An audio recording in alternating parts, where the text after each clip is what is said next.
Bengaluru cantonment ಕತೆ. ಅರಣ್ಯದ ನಡುವೆ ನಗರವೋ, ನಗರದ ನಡುವೆ ಅರಣ್ಯವೋ.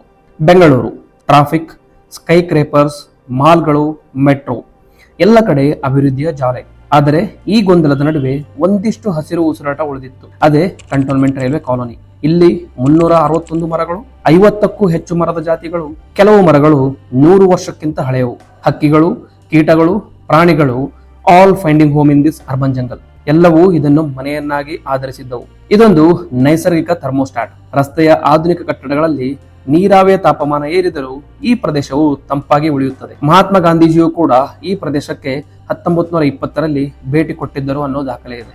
ಆದರೆ ಈ ಹಸಿರಿಗೆ ಕತ್ತಲೆಯ ನೆರಳು ಹತ್ತಿತ್ತು. ರೈಲು ಭೂಮಿ ಅಭಿವೃದ್ಧಿ ಪ್ರಾಧಿಕಾರ ಈ 8.61 ಎಕರೆ ಭೂಮಿಯನ್ನು ಕಮರ್ಷಿಯಲ್ ಪ್ರಾಜೆಕ್ಟ್ಗಾಗಿ ಮಾಲ್ ಮಾಡಲು ಬಿಟ್ಟುಕೊಡಲು ಯೋಜನೆ ಹಾಕಿತ್ತು. 360 ಮರಗಳನ್ನು ಕತ್ತರಿಸಲು ಪ್ಲಾನ್. ಹಸಿರನ್ನು ಕೊಚ್ಚಿ ಹಾಕಿ ಕಾಂಕ್ರೀಟ್ ಚಾತುಶೃಂಗ. ಆದರೆ ಜನಗಳು ಕವಚವಾದರು. 15,000ಕ್ಕೂ ಹೆಚ್ಚು ಜನರು ಆನ್ಲೈನ್ ಪಿಟಿಷನ್ ಹಾಕಿದರು. ಪರಿಸರ ಪ್ರೇಮಿಗಳು ಬೀದಿಗಿಳಿದರು. ಹಿರಿಯ ನಾಗರಿಕರು, ವಿದ್ಯಾರ್ಥಿಗಳು, ಮಕ್ಕಳವರೆಗೂ ಮರಗಳಿಗೆ ಧ್ವನಿ ನೀಡಿದರು. ಹಸಿರು ಉಳಿಸುವ ಹೋರಾಟಕ್ಕೆ ಇಡೀ ನಗರವೇ ಬೆನ್ನುತ್ತಿತು.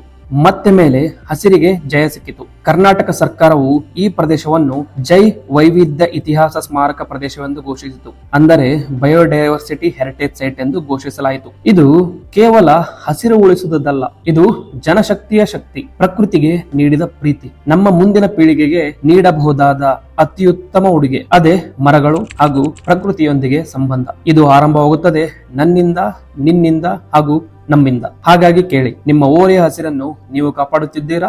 ಈ ವಿಡಿಯೋ ನಿಮಗೆ ಇಷ್ಟವಾಯಿತಂದ್ರೆ ಲೈಕ್ ಮಾಡಿ, ಶೇರ್ ಮಾಡಿ ಹಾಗೂ ಚಾನಲ್ಗೆ ಸಬ್ಸ್ಕ್ರೈಬ್ ಅನ್ನು ಮಾಡಿ. ಹೆಚ್ಚು ಹಸಿರು ಕಥೆಗಳಿಗಾಗಿ ಜೊತೆಯಾಗಿ ಇರಿ. ಬನ್ನಿ, ಮರಗಳನ್ನು ಉಳಿಸುವ ಮಿಷನ್ ನಲ್ಲಿ ನೀವು ಭಾಗವಹಿಸಿ.